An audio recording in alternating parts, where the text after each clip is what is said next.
Hi guys, welcome to Rosemo, and today I'm visiting a few of my friends. I'm at Thabong Farms, and Thabong Farms is 55 kilometers away from the city, 7.5 k's from A1 Road. I'm super excited to bring you these two gentlemen, and these gentlemen are Thabo and Nyepi. Welcome, gentlemen. How are you? Hello. Thank you, Mr. Mipi. So guys, we're gonna be talking to Thabo and Dixon Nyepi, and these guys are from Thabong Farms in Kemsekwa. Okay, they are breeders, top breeders.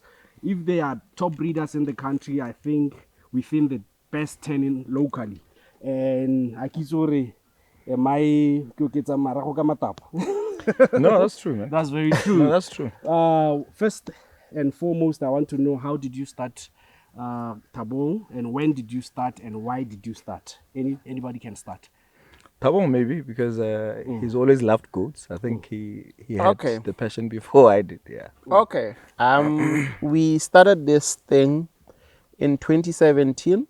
I started in Tonota, and that's about 400 kilometers from here. It was quite expensive to be commuting or going to check the farm every month because, as you know, goats you need to be in very close contact with.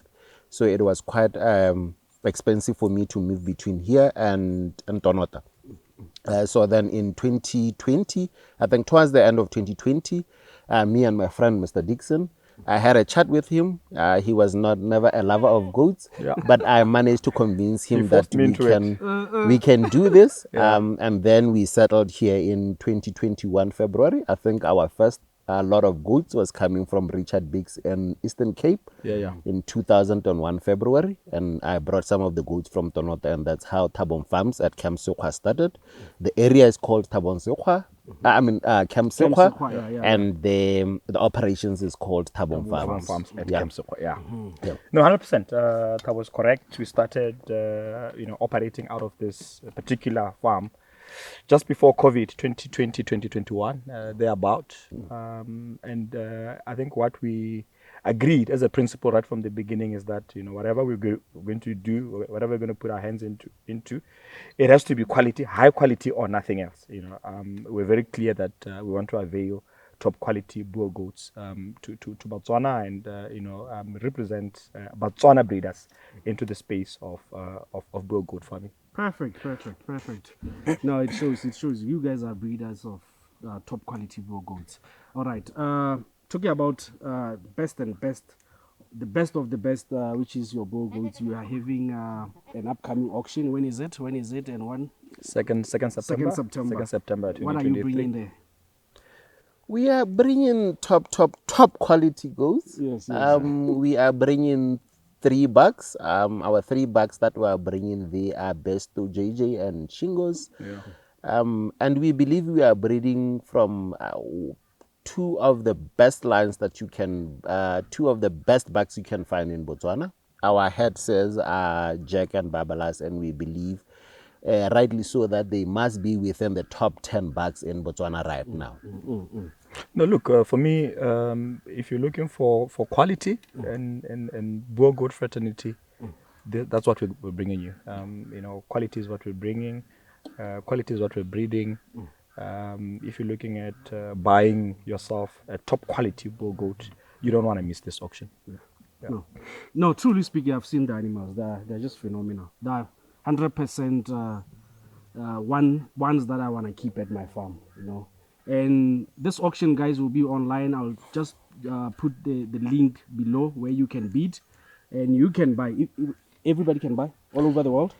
Everyone can buy all over the world. We are currently working with the Ministry of Agriculture to make sure that by the time that the auction comes, we have attained permission or license to be able to export to all the rest of the world for anybody who would be buying online or who would come here, but they are based outside Botswana. Perfect. Anyway, let's take the conversation somewhere else now. The challenges that you have faced, guys, for sure there are challenges, Dixon. 100%. And there are successes, there are challenges. What are the biggest challenges that you have experienced in this journey? I would say, look, to breed this quality animal is very expensive. It's very, very expensive. One of our biggest costs is feeding. Feeding, yeah. We want to make sure that our animal maintains a healthy body throughout the year, and to do that takes a lot of money. It takes a lot of money. So I think the biggest challenge in addressing the problem is we don't have enough land for the animals to graze. Look, these are animals. Yes, they need to graze.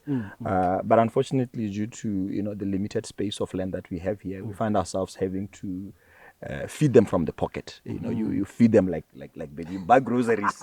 You buy groceries. But is it profitable for them? Yes, I would say it's profitable, but really for us at this point, it's not about profit. It is not about profit yet. Yeah. It's about building the building skill. up, Building the capacity, showcasing that you can actually produce. And I must say, I think in the short space that we've been at it, we've done very, well. very, very You've well. done Yeah, well. yeah. But land is a big limitation. Yes, it's a limitation. And it's quite expensive, especially towards the city or not far from the city. 100%. Any other challenges that you can add from what Dixon has said? Yeah, we have besides the hobby or the business being quite expensive in terms of feed. We also have challenges of diseases. We have a challenge of the biggest killer of goats in Botswana, which is hot water. Yeah. So and we have probably in the near future we can talk about how you combat hot water.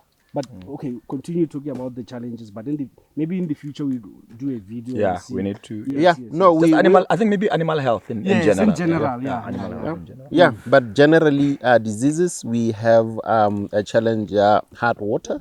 We have a challenge of all the cholesterol diseases, your pasturella, your pulpy kidney, your tetanus, and all related cholesterol diseases. But to combat that, as everybody who's a farmer would know, is that you need to vaccinate against those diseases. But unfortunately, against hot water, there is no vaccine against that. But besides the business being expensive, the other problem is of diseases. The future, guys. Let's talk about the future plans of Thabong Farms. What are your future plans? What do you want to achieve? For me, I think you are there already. You have produced the best, and I don't know if there is any other future plans that you want to attain. Look, obviously, I mean, the objective is to grow. Yeah. We want to commercialize. Grow in numbers or grow in quality. Grow in numbers, grow in quality, grow in profitability. It's a commercial farm. It's a commercial farm. It has to make financial sense. It has to make business sense. But look, we are excited that there's a. We appreciate the tone coming from the government. That a government of the day is pushing. For citizen economic empowerment, it's pushing farming. It's pushing citizens to play a meaningful role in every sector of the economy, and this is the sector that we've chosen. We would really want to see ourselves being amongst the top quality breeders representing our country. We are excited of talk of export market for goats. That's the space that we want to play in, not really pushing large numbers, but really availing the quality that can that can give farmers that are into the export market. I think as well, beyond and beside what Dixon just talked about, is that we keep records to see how our kidding is, how our how our kidding or our lambing is, how our weaning is. So at every point in time, we want to improve from the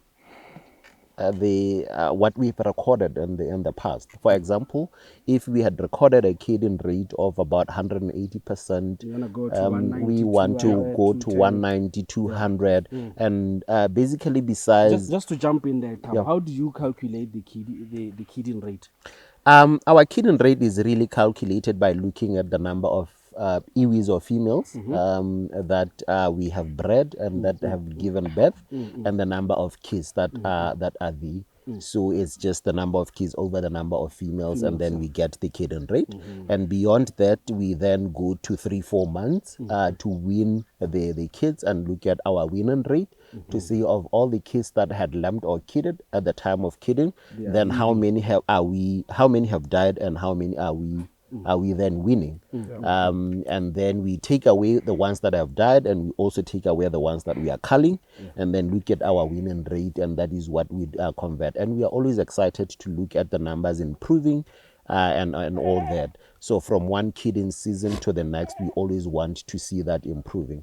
And also our breeding stock, wanting to improve the numbers of our breeding stock from one season to the next. If you are breeding with 10 animals now, you want to be breeding with at least a 10% more, 12 and then 15 until you get to a point where a number that you are satisfied with. And Mr. Dixon talked about the issue of land. Obviously, we are sitting on a 16 hectares. We can't have 100 goats here. Yes, true. Yeah. We can only keep a certain number that would be affordable in the amount of land that we currently have. Okay, last question, guys. Is goat production or small stock production in Botswana profitable? Well, you have to get the formula right. If you get it right, you have to make your money. It's a business. We've seen the numbers. We just need to track the formula a little bit, to start making money out of it. But look, I can tell you, it's a potentially profit-making business. Yeah, there is potential. We're not making money yet. Just say it. No, we are killing it. We're not making money. We're not making money yet. But it looks like it can be done. It can. no, that's quite right. If we were to put numbers into it, when you look at it, when we started, obviously a lot of money was coming from our pockets. Yes. But right now we can run to 90% of the year without taking Poppy money money. from Yeah. the pocket awesome, and man. just That's buying awesome. feed It's and self-sustaining. everything Yes, Yeah, it's yes. self-sustaining. from the sales that we are making. So that is quite promising. Obviously, because this is new, we also have some capital expenditure that we need to put in. There is also buying more breeding stock that we put in. Improve your goats. Improve the goats. Yeah. So the money that comes in quickly goes back into the business. Yeah. And we are not, in terms of getting something from it, we are not. But for the larger part of the year, we would be operationally, we'll be using money that we get from the business. For the moment, call it an expensive hobby. Okay. They say goats are the best money eaters. They always eat money from Yeah. their pockets. Exactly. Yeah. Exactly. But it's the passion. Yeah, it's the passion. Yeah. Yeah. Can It's it the be a passion. profitable business though? I've said yes. Yes. I've said the potential is The there. potential is there. Yeah, the potential is there. If we can address the limitations I've talked about, I've And talked the about management land, also tweak the the management. management, there. yes, to reduce your mortality. Reduce mortality, try and manage the yeah. diseases. And we need also to support each other. We need Botswana To support us. to support us. We need Botswana to buy these animals from us. We need to increase our animal population. And we can only do that if Botswana develop the passion and they buy from us. Talking about profitability, there's no profitability if Botswana not buying our animals. We're putting a lot of effort for them. Yes. We need them to buy the animals. To own them, Yeah, I think just borrowing from that, we need Botswana to be buying from us. We currently have some very, very nice young rams bred from one of the best bucks that we talked about earlier. Babalas, it comes from a jackpot line. Jackpot comes from a face line from Lucas Becker. So those are some of the best breeding lines that you can find rightly available in the country. We know the border is closed. So guys, if you are looking for some of the best bucks available in Botswana, just come here. We have those available. 100%. Your last word, Dixon? Last words? Ladies and gentlemen, please support us. Let's support each other. Let's support the agriculture sector. Let's support our head of state, and I can see he's making a lot of effort in trying to push. Our president is to pushing. really push us to be he's pushing. to be self-sustaining in terms of producing food. This is food. Yes, this is food. So really, I just want to encourage farmers, especially young people. Let's come into this agriculture sector. There are many subsectors of it. Please pick your passion and go for it. Go back to the farms. And breed something. Breed something. But let's change the landscape a bit by adding quality. 100%. Because I think that's what has been missing in Botswana farming for many years. Let's put in quality. And let's put in quality and let's commercialize. Yes, 100%. Yeah. I think from my end, what I would love to see really happening is a lot of collaboration. There's a lot of hatred among Botswana small stock breeders, and if we can get rid of that, then even when the borders of South Africa open, we won't need to be going there. If we can start to collaborate more, support each other more, encourage each other more, share ideas, share farming material and everything.